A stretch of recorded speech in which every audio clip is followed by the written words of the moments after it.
ఈరోజు పార్లమెంట్ ఎన్నికలు దగ్గర పడుతున్నాయి. కరెక్ట్గా ఈ రోజు నుంచి వారం రోజుల్లో ఎన్నిక జరగబోతూ ఉంది. కరెక్ట్గా ఈ రోజు దినం నాడు ఈ సమయంలో పెద్ద ఎత్తున పోలింగ్ జరుగుతున్నటువంటి వాతావరణం మనం అందరం చూడబోతున్నాం.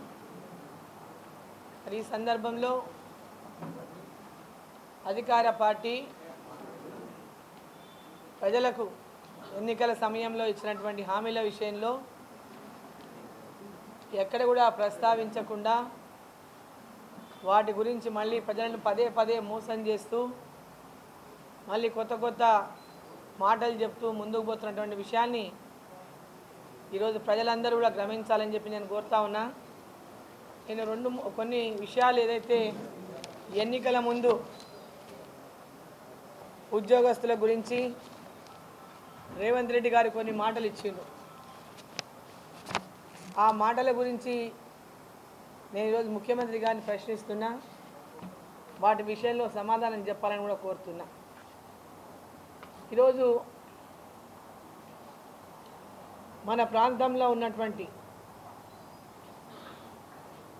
ఎంతోమంది ఉద్యోగులు, పోలీసు కానిస్టేబుల్గా చేస్తున్నటువంటి వాళ్ళు కానీ, ఉద్యోగాల్లో ఉన్నటువంటి అనేక మంది ఉద్యోగులకు GO46 ద్వారా జరిగినటువంటి నష్టాన్ని కాంగ్రెస్ పార్టీ చాలామంది GO46 ద్వారా మాకు నష్టం జరుగుతూ ఉంది, దీనివల్ల మహబూబ్ నగరే పెద్ద ఎత్తున నష్టపోతూ ఉంది, మహబూబ్ నగర్ జిల్లాకు చాలా పెద్ద ఎత్తున నష్టం జరుగుతూ ఉంది, ఉద్యోగాల్లో ఆ ఉద్యోగ నియామకాల్లో ఈ ప్రాంతానికి తీవ్ర నష్టం జరుగుతుంది, ఎక్కువ మార్కులు వచ్చినప్పటికీ కూడా ఇక్కడ వారికి ఉద్యోగాలు రాకపోవడం, తక్కువ మార్కులు ఉన్న వాళ్ళకి ఉద్యోగాలు రావడం, దీనివల్ల పాలమూరు జిల్లా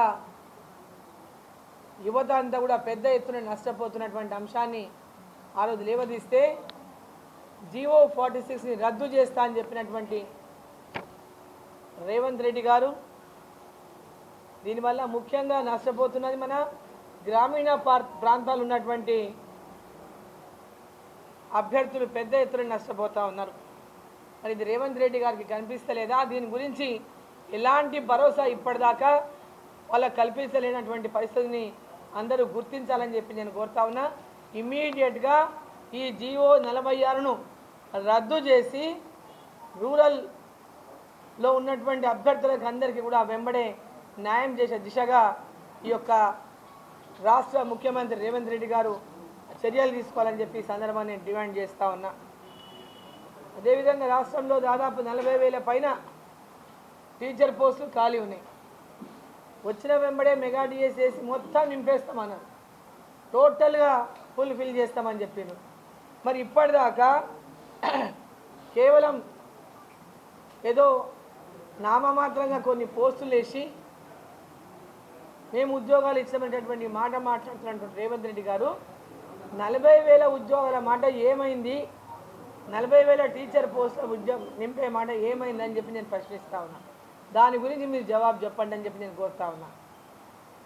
అదేవిధంగా DSC పరీక్షను ఆఫ్లైన్లో నిర్వహిస్తామని చెప్పి మళ్ళీ ఆన్లైన్లో ఈరోజు నిర్వహిస్తూ ఉన్నారు.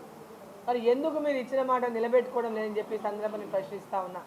ఇచ్చిన మాట నిలబెట్టుకోవాలని చెప్పి నేను డిమాండ్ చేస్తూ ఉన్నా. అదేవిధంగా టెట్ అయినా DSC అయినా దరఖాస్తు చేసుకుంటే మరి ఈరోజు ఎందుకు మీరు ఫీజులు పెంచిందని చెప్పి సందర్భాన్ని అడుగుతా ఉన్నా. 1000 రూపాయలు పెంచిండ్రు, మరి ఎందుకు మీరు పెంచిందని చెప్పి నేను అడుగుతా ఉన్నా. ఆ రోజు ఇవన్నింటినీ కూడా తీసేస్తాం, తక్కువ చేస్తామని చెప్పిన వాళ్ళు ఈరోజు వాళ్ళకి అందరికీ కూడా ఎందుకు భారాన్ని వాళ్ళ మీద వేస్తున్నారని చెప్పి ఈ సందర్భాన్ని నేను ప్రశ్నిస్తూ ఉన్నా. వీటికి అన్నిటికీ వారు ఇచ్చిన హామీల విషయంలో ఎలాంటి జవాబు ప్రజలకు చెప్పకుండా, ఉద్యోగులకు చెప్పకుండా, నిరుద్యోగులకు చెప్పకుండా, పోలీస్ కానిస్టేబుల్ విషయంలో కూడా వాళ్ళకి రావాల్సినటువంటి PRC కానీ ఇప్పటిదానికి ఇవ్వలేదు. వాటి గురించి ఈరోజు జవాబు చెప్పకుండా, వాళ్ళకి న్యాయం చేయకుండా ఇప్పటికీ మహబూబ్ నగర్ జిల్లాకు, మహబూబ్ నగర్ పార్లమెంటుకు 7 సార్లు వచ్చిపోయింది. మహబూబ్ నగర్ పార్లమెంటులో 7 సార్లు వారు ప్రచారం నిర్వహించిపోయింది. నిర్వహించిపోయినప్పుడల్లా ప్రజలకు ఏం చేస్తారో అని చెప్పరు, కానీ డీకే అరుణమ్మని పర్సనల్గా అటాక్ చేసిపోతున్నారు. వ్యక్తిగత దూషణలు చేస్తూ ఉన్నారు. వ్యక్తిగతంగా మతి భ్రమించిన మాటలు మాట్లాడుతూ ఉన్నారు. ఒక మహిళ అనేటటువంటి స్పృహ కూడా లేకుండా ఈరోజు మహిళలకు గౌరవం ఇవ్వాల్సినటువంటి అవసరం లేదు అనేటటువంటి తీరులో ఈరోజు రాష్ట్ర ముఖ్యమంత్రి రేవంత్ రెడ్డి గారు ఈరోజు వారు వచ్చినప్పుడల్లా మీటింగ్లలో, సభలలో, పెద్ద పెద్ద సభలలో ఏర్పాటు చేసుకొని ఆ సభల్లో రావడం, వాళ్ళు ఏం మాట ఇచ్చిండ్రో ఏం చేసిండ్రో చెప్పండి అని నేను అడుగుతుంటే దానికి జవాబు చెప్పకుండా డీకే అరుణ మీద అవాకులు చెవాకులు మాట్లాడుకుంటూ మర్యాద లేకుండా మాట్లాడి ఈరోజు డీకే అరుణను ఒక అవమానం చేస్తే, డీకే అరుణను అవమానకరంగా మాట్లాడితే వాళ్ళ విలువ పెరుగుతుందని వాళ్ళు అనుకుంటున్నట్టున్నారు. ఈరోజు రోజు రోజుకి మీ విలువ దిగజారుతుందనేటటువంటి విషయం ఒకసారి ఈ రాష్ట్ర ముఖ్యమంత్రి కానీ గుర్తుపెట్టుకోవాలని చెప్పిన సందర్భాన్ని నేను తెలియజేస్తా ఉన్నా. నా రక్తం ఏ రంగు ఉందో ప్రశ్నిస్తారు వీళ్ళు. అరుణమ్మ రక్తం గురించి మాట్లాడతారు. అరుణమ్మ రక్తం కల్తీ రక్తం అని మాట్లాడతారు. అంటే కల్తీ రక్తం అంటే అర్థమేంటి చెప్తారా కొంచెం రేవంత్ రెడ్డి గారు? మీ పార్టీ అభ్యర్థికి మీరు ఇదే నేర్పించిండ్రా? మీ సోనియా గాంధీ మీకు ఇదే నేర్పించిందా? మహిళల గురించి ఈ విధంగానే మాట్లాడమని చెప్పిందా? కల్తీ రక్తం అనడానికి మీ ఉద్దేశం ఏంది? ఎవరిది కల్తీ రక్తము? ఎవరి గురించి మీరు మాట్లాడుతున్నారు? ఈరోజు ఎందుకు మీకు డీకే అరుణమ్మని చూస్తే అంత కడుపుమంట? మీరు ఏమి జిల్లాకు చేయలేదని చెప్తే మీకు వచ్చినటువంటి బాధ ఏంది? మీరు చెయ్యని మాట వాస్తవమే కదా. మీరు ఏమీ చెయ్యలేదు అంటే చేయలేదని చెప్పినా నేనేం అబద్ధం చెప్పలేదే. మీరేమైనా చేసిండే చేసిందని చెప్తుంటే మీరేం చేయలేదు జిల్లాకి. మీరేం పోరాటాలు చేయలేదు, ఎప్పుడు ఎవరి పక్షాన నిలబడలేదు, రైతుల ఎంబడి లేరు, ప్రజల ఎంబడి లేరు, నిరుద్యోగుల ఎంబడి లేరు, ఎవరి పక్షాన ఎప్పుడైనా మీరు పోరాటాలు చేయలేదు. జిల్లా అభివృద్ధిలో మీరు భాగస్వాములు కాలేదు. ఎన్నడూ జిల్లాల ప్రజల దగ్గరకు వచ్చి మీరు మమేకం కాలేదు. ప్రజల మధ్యలో మీరు ఎన్నడూ లేరు. ఓడిపోయినాయి వాళ్ళ కాంగ్రెస్ పార్టీ నిలబెట్టిన ఆయన ఏం చెప్తున్నాడు? కల్వకుర్తిలో ఎందుకు నిలబడలేదు అని ఒక ప్రశ్న ఇచ్చిండు ఒక విలేకరి ఒక ఇంటర్వ్యూలో, టీవీ ఇంటర్వ్యూలో. అయితే ఆయన ఏం చెప్పిండు? కల్వకుర్తిలో 2.5 ఏళ్ల నుంచి నేను ఓడిపోయిన తర్వాత ఢిల్లీకి పోయినా 2.5 ఏళ్ల నుంచి ప్రజలకు అందుబాటులో లేను, అది ధర్మం కాదని నేను నిలబడలేదు అని చెప్తున్నాడు. మరి మహబూబ్నగర్లో కూడా పోయినసారి పోటీ చేసి వెళ్ళిపోయింది కదా. 5 సంవత్సరాల వరకు తిరిగి ముఖం చూడలేదు కదా. 5 సంవత్సరాలు పాలమూరు ప్రజల దిక్కు కనీసం ఇటు పక్క కూడా మళ్ళీ చూసింది లేదు కదా. అంటే పాలమూరు ప్రజలు ఇది అంత అమాయకులుగా అనిపిస్తున్నారా మీకు? ఈ ప్రజలకేమో అన్యాయం చేయొచ్చు, నువ్వు ఇక్కడ ఏం చేయకపోయినా వచ్చి నిలబడి అబద్ధాలు మాటలు చెప్పొచ్చు మీరు కాంగ్రెస్ పార్టీ నాయకులు. ఇక్కడనే మీ ద్వంద్వ నీతి స్పష్టమైతే ఉంది. ప్రజలకు మీరు ఏ విధంగా మాట్లాడుతున్నారు, మీ లక్ష్యం ఏంది, మీ ఉద్దేశం ఏంది, ఇక్కడనే స్పష్టంగా అర్థమవుతా ఉంది. దాని విషయంలో జవాబు చెప్పుకోలేక అరుణమ్మని నోటికి వచ్చిన మాటలు తిడుతుంటే ఇది ఎవ్వరూ హర్షించరు. నేను పాలమూరు బిడ్డల్ని ఒకటే కోరుతున్నా, మీ పాలమూరు బిడ్డని, మీ ఇంట్లో ఆడపిల్లలున్న ప్రతి ఒక్కరు కూడా వాళ్ళు మాట్లాడే భాషను మీరు సమర్థిస్తున్నారా? వాళ్ళు మాట్లాడే భాషలను మీరు సమర్థిస్తున్నారా? వాళ్ళు ఏమేమి మాట్లాడినరో అవన్నీ వీడియో రూపంలో మీ ముందు పంపిస్తా. ఒకసారి వాళ్ళు మాట్లాడిన భాషను చూడండి, వాళ్ళు మాట్లాడిన తీరును చూడండి. ఇది ఏమైనా సమంజసమేనా అని చెప్పి నేను మాట్లాడుతూ ఉన్నా. అదే జిల్లా అభివృద్ధి కోసం ఏం చేస్తారో చెప్పండి, ఈ పాలమూరు ప్రజలకు ఏం చేస్తారో చెప్పండి. పాలమూరు రంగారెడ్డిని ఈరోజు పాలమూరు మహబూబ్నగర్ పార్లమెంట్లో ఉన్న అన్ని నియోజకవర్గాల ప్రజలను మోసం చేస్తూ నేను ఇప్పటికీ ఛాలెంజ్ చేసిన, దానికి జవాబు చెప్తలేరు. ఈ 7 అసెంబ్లీ నియోజకవర్గాల్లో మహబూబ్నగర్ పార్లమెంటులో 7 నియోజకవర్గాలకు సంబంధించి పాలమూరు రంగారెడ్డి ప్రాజెక్టుకు ఫేజ్ 1 అని పేరు పెట్టండి. ఈ 7 నియోజకవర్గాలకు నీళ్ళు ఇచ్చే విధంగా, ఒక్కొక్క నియోజకవర్గానికి 1,00,000 ఎకరాలకు నీళ్ళు ఇచ్చే విధంగా ప్రాజెక్టు రిపోర్టు తయారు చేయించండి. మీరు అప్రూవల్ ఇవ్వండి, అడ్మినిస్ట్రేషన్ శాంక్షన్ ఇవ్వండి. డీకే అరుణమ్మ తప్పకుండా దీనికి నరేంద్ర మోదీ గారి దగ్గర మాట్లాడి ఈ జిల్లాకు పాలమూరు రంగారెడ్డికి ఈ మహబూబ్ నగర్ పార్లమెంటుకు నిధులు ఇప్పిస్తానని చెప్పి ఈ మీడియా ద్వారా ఈ మహబూబ్ నగర్ పార్లమెంట్లో ఉన్న మక్తల్, నారాయణపేట్, కొడంగల్, షాద్ నగర్, దేవరకద్రా, జడ్చర్ల, మహబూబ్ నగర్ ప్రాంతంలో ఉన్నటువంటి రైతాంగానికి అంతా కూడా నేను ఈ సందర్భంగా మాట ఇస్తున్నా. అరుణమ్మ హామీ ఇచ్చిందంటే దానికి మోదీ గ్యారంటీ ఉన్నది. ఇవాళ కాంగ్రెస్ వాళ్ళు ఇచ్చిన మాటకు గ్యారంటీ లేదు. 6 గ్యారంటీల విషయం చూస్తున్నాం. ఇవాళ దానికి 6 గ్యారంటీల విషయం ఈరోజు దానికి గ్యారంటీనే లేదు. రాహుల్ గాంధీ గెలిస్తే 6 గ్యారంటీలు ఇస్తామంటున్నారు. రాహుల్ గాంధీ గెలిచేది లేదు, 6 గ్యారంటీలు ఇచ్చేది లేదు. వాళ్ళకి గ్యారంటీలే లేదు. కాంగ్రెస్ పార్టీ అధికారంలోకి వచ్చేది లేదు, రాహుల్ గాంధీ ప్రధానమంత్రి అయ్యేది లేదు. గ్యారంటీ లేనటువంటి గ్యారంటీలు వాళ్ళు ఇస్తూ ఉన్నారు. ప్రజలందరూ కూడా గమనించాలని చెప్పి సందర్భాన్ని నేను కోరుతా ఉన్నా. ఈరోజు కాంగ్రెస్ పార్టీ గెలిచిందంటే ఒక లక్కీ డిప్ లాగా గెలిచి వాళ్ళు లక్కీ డిప్లో లాటరీ తగిలినట్టు రేవంత్ రెడ్డి గారికి ముఖ్యమంత్రి పదవి తగిలింది. దాన్ని చూసి 5 నెలలకే విర్రవీగుతున్నారు. వీళ్ళు 5 నెలలకే విర్రవీగుతున్నారు. అహంకారం పూర్తి తలకాయకి ఎక్కిపోయింది. ఇది మంచి పద్ధతి కాదు. అధికారాన్ని చూసి అహంకారంతో విర్రవీగితే కేసీఆర్ని ఏం చేసిండ్రో ఈ రాష్ట్ర ప్రజలు ఈరోజు అందరూ కూడా చూసిండ్రు. రేపు మీకు కూడా మళ్ళా అదే పరిస్థితి దాపరిస్తుంది. అహంకారంతో విర్రవీగినోళ్ళు అధికారాన్ని చూసి అహంకారంతో ఈరోజు ఎవరైతే విర్రవీగుతారో ప్రజలే తగిన బుద్ధి చెప్తారు వాళ్ళకి. మొన్న ఏ విధంగా టీఆర్ఎస్కి బుద్ధి చెప్పిండ్రో, ఏ విధంగా కేసీఆర్ కుటుంబానికి బుద్ధి చెప్పిండ్రో అదే రకంగా మళ్ళీ రేపు రేవంత్ రెడ్డి గారికి బుద్ధి చెప్పనికే ఈ యొక్క పాలమూరు జిల్లా ప్రజలు, మహబూబ్నగర్ పార్లమెంట్లో ప్రజలు సిద్ధంగా ఉంటారని చెప్పి ఈ సందర్భాన్ని నేను తెలియజేస్తా ఉన్నా. ఈరోజు రేవంత్ రెడ్డి గారికి ఎలాంటి అనుభవం లేదు. ఒక మంత్రిగా పనిచేయలే, ఎమ్మెల్యేగా పనిచేసి కూడా ఏ రోజు కూడా ప్రజల కోసం పనిచేయలే, ఏ రోజు పరిపాలన పైన ఆయన దృష్టి పెట్టలే. కేవలం ఏ ఒక్క ప్రజలకు అందుబాటులో లేడు. ఎవరి సమస్యల పరిష్కారం కోసం 10 మందిలో కూర్చొని ఏదైనా సమస్య పరిష్కారం చేయలే. ఈరోజు ఏదో లక్కీగా కాంగ్రెస్ పార్టీ అధికారంలో వస్తే లక్కీగా ఆయన వేరే పార్టీకి వెళ్ళి వచ్చినా లక్కు ఉంది కాబట్టి ముఖ్యమంత్రి అయింది. లక్కీ డిప్పు తగిలింది. దాన్ని చూసి మురిసిపోతే ఎట్లా రేవంత్ రెడ్డి గారు? మాట్లాడితే బంగ్లా రాజకీయాలు, లేకుంటే ఇష్టం వచ్చినట్టు బూతు మాటలు. ఒక బూతు మాటలు మాట్లాడే ముఖ్యమంత్రి రాష్ట్రానికి ఉన్నాడంటేనే సిగ్గు అవుతుంది. ఆడపిల్లలంతా తలవంచుకునేటటువంటి పరిస్థితిని కల్పిస్తున్నాడు ఆయన.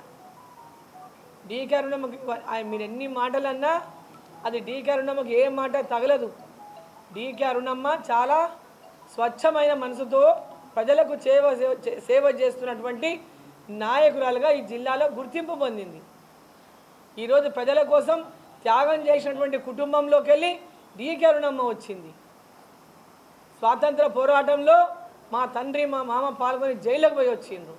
తెలంగాణ పోరాటంలో మా నాయన పోరాటాలు చేసి జైలుకు పోయి వచ్చిండు. నా భర్త జైలుకు పోయి వచ్చిండు. పెద్ద ఎత్తున దెబ్బలు తిన్నాడు తెలంగాణ పోరాటంలో. మా తండ్రి ఈ మొన్న 2005లో కాంగ్రెస్ ప్రభుత్వం అధికారంలోకి వచ్చినాక నా తండ్రి తమ్ముడిని నక్సలైట్ల కాల్పుల్లో మేమిద్దరం మా కుటుంబంలో ఇద్దరిని పోగొట్టుకున్న కుటుంబం మాది. తండ్రిని పోగొట్టుకొని తమ్ముని పోగొట్టుకొని కూడా ఎక్కడ వెనుదిరగలేదు. ప్రజల మధ్యలో ఉండి ప్రజలకు సేవ చేస్తున్నటువంటి కుటుంబం మాది.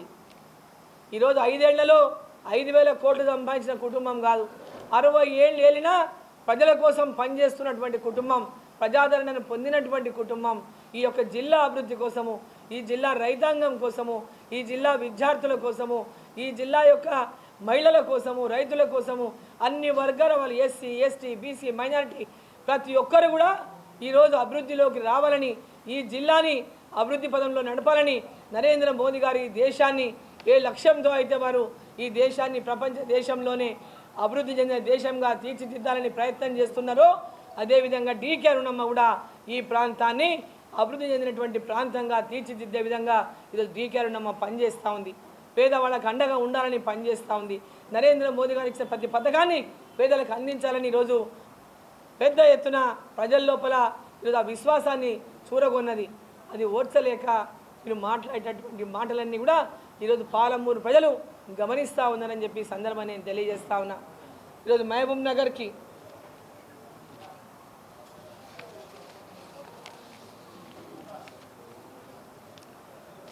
మోదీ గారిని తిడతాడు, డీకే అరుణని తిడతాడు, మోదీ గారిని కూడా తిడుతున్నాడంటే ఆకాశం మీద ఉమ్మేస్తే ఏమవుతుంది? ఆకాశం మీద ఉమ్మేస్తే వాళ్ళ మొహం మీదనే పడుతుంది. వాళ్ళు మోదీ గారిని అర్హత ఉందా? మోదీ గారి యొక్క కాలి దుమ్ముకు పనికిరారు వీళ్ళు. వాళ్ళు మోదీ గారి పేరెత్తేటటువంటి అర్హతనే లేదు. అవినీతి సామ్రాట్లు వీళ్ళు, బ్లాక్మెయిల్ దందాలు చేసిన వాళ్ళు, ఓటుకు నోటు కేసులో జైలుకు పోయిన వాళ్ళు వీళ్ళ మా గురించి మోదీ గారి గురించి మాట్లాడేది. మాట్లాడేటప్పుడు కొంచెమైనా సోయి ఉండాలి. ఈరోజు మహబూబ్ నగర్ అభివృద్ధి కోసం 9 లక్షలను తీసుకొని ముందుకు పోతా ఉన్నాం. జిల్లాలో వికసిత్ మహబూబ్ నగర్ అంటే అభివృద్ధి చెందినటువంటి మహబూబ్ నగరే లక్ష్యంగా ఈ జిల్లాని అభివృద్ధి పదంలో తీసుకెళ్లడం. ఆరోగ్యం మరియు ఆయుష్మాన్ మహాభారత్ అంటే ఆరోగ్యం అంటే ప్రతి ఒక్క హాస్పిటల్లో కూడా మెరుగైనటువంటి సేవలు అందించడం కోసం హాస్పిటల్స్ని అప్గ్రేడ్ చేయించడం, అదేవిధంగా ఆయా హాస్పిటల్స్లో అప్గ్రేడేషనే కాకుండా ఇంకా వైద్య సేవలను పెంచే విధంగా కేంద్ర ప్రభుత్వ నిధులను తీసుకొచ్చి ఆ యొక్క హాస్పిటల్స్లో మరి పెద్ద ఎత్తున వైద్య సౌకర్యాలను పెంచడం, దాంతోపాటు ఆయుష్మాన్ భారత్ని ప్రతి ఒక్కరికి కూడా అందించడం, అదేవిధంగా ఆరోగ్యానికి సంబంధించి ఇక్కడ ఉన్నటువంటి హాస్పిటల్స్ని అప్గ్రేడ్ చేయించి సూపర్ స్పెషాలిటీ హాస్పిటల్గా మార్చడానికి శాయశక్తులా కృషి చేయడం. మరి యువశక్తి మహబూబ్ నగర్ అంటే విద్య, చదువు, పిల్లలకు ఉచితంగా విద్య, నాణ్యమైన విద్య అందించే విధంగా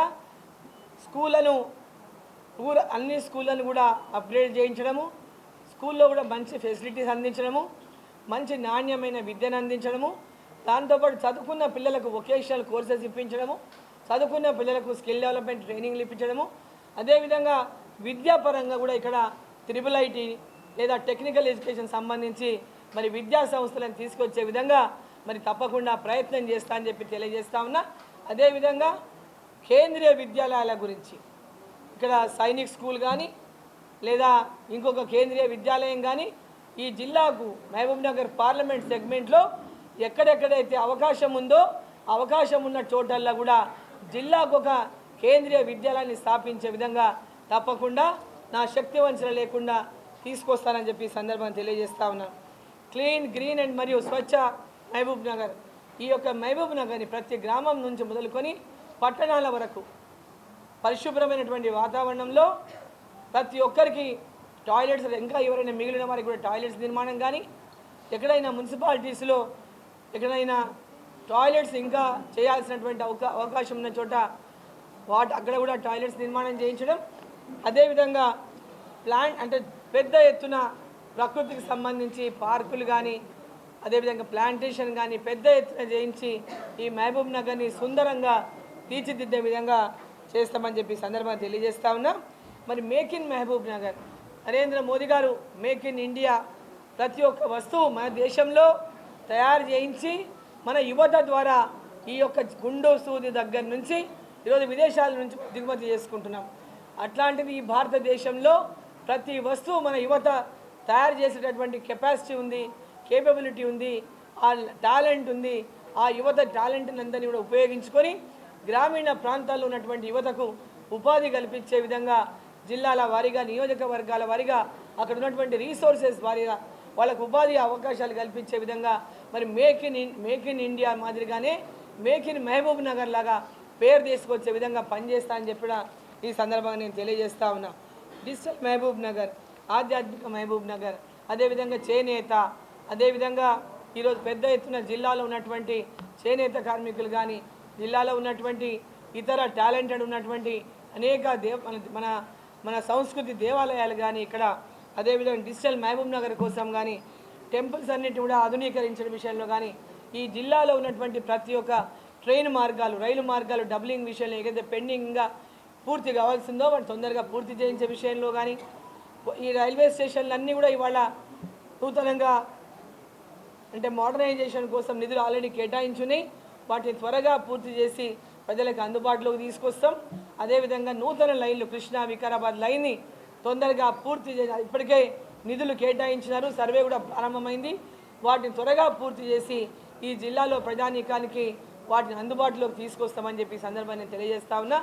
కేంద్ర ప్రభుత్వంలో ఉన్నటువంటి ప్రత్యేక పథకాలు కానీ ఈ యొక్క ఈ మన మహబూబ్ నగర్కి రావాల్సినటువంటి రోడ్లు కానీ నూతన రైలు కానీ ఎక్కడైనా రైలు స్టాపింగ్స్ కానీ ఎక్కడెక్కడ అవసరమైనటువంటి రైళ్ళ అంటే ట్రైన్ స్టాప్స్ కానీ వీటన్నిటిపైన కూడా ఫోకస్ చేసి ప్రజల యొక్క అభీష్టం మేరకు ప్రజల యొక్క అవసరాల మేరకు పూర్తి స్థాయిలో జిల్లా అభివృద్ధికి కృషి చేస్తారని చెప్పి మరోసారి మీడియా మిత్రుల ద్వారా ప్రజలకు తెలియజేసుకుంటూ ఈరోజు మరి నరేంద్ర మోదీ గారు 10వ తేదీన నారాయణపేటకు వచ్చినటువంటి ప్రోగ్రాం మరి ఖరారు అవుతుంది తొందర లోపలనే అంటుండే. ఈరోజు 6వ తేదీ 1-2 రోజుల్లో పూర్తిగా ఖరారైనటువంటి ప్రోగ్రాం మనకు వస్తుంది. 10వ తేదీ నారాయణపేట అని అనుకుంటున్నాం. నరేంద్ర మోదీ గారి ప్రోగ్రాం నారాయణపేటలోనే ఉండే అవకాశం ఉంది. కాబట్టి అది కన్ఫర్మ్ అయిన వెంబడే మళ్ళీ మీడియా కూడా సమాచారం అందిస్తాము. టెంటేటివ్గా నారాయణపేట 10th కానీ టెంటేటివ్గా డేట్ ఒకటి వచ్చింది. మరి ఇంకా కన్ఫర్మేషన్ డేట్ రాగానే మీడియా మిత్రులకు అందరికీ కూడా తెలియజేస్తామని మీకు అందరికీ తెలియజేస్తూ మరి ఆ యొక్క మోదీ గారి సభను కూడా విజయవంతం చేయడానికి సభ నారాయణపేటలో మరి ఏర్పాటు చేయబోతున్నాం. కాబట్టి మరి మీడియా మిత్రులంతా కూడా ఆ యొక్క సమావేశంలో ఆ మీటింగ్లో పాల్గొని ఆ మీటింగ్ని కూడా మీరు కూడా విజయవంతం చేయాలని చెప్పి నేను సందర్భంగా కోరుకుంటున్నాను.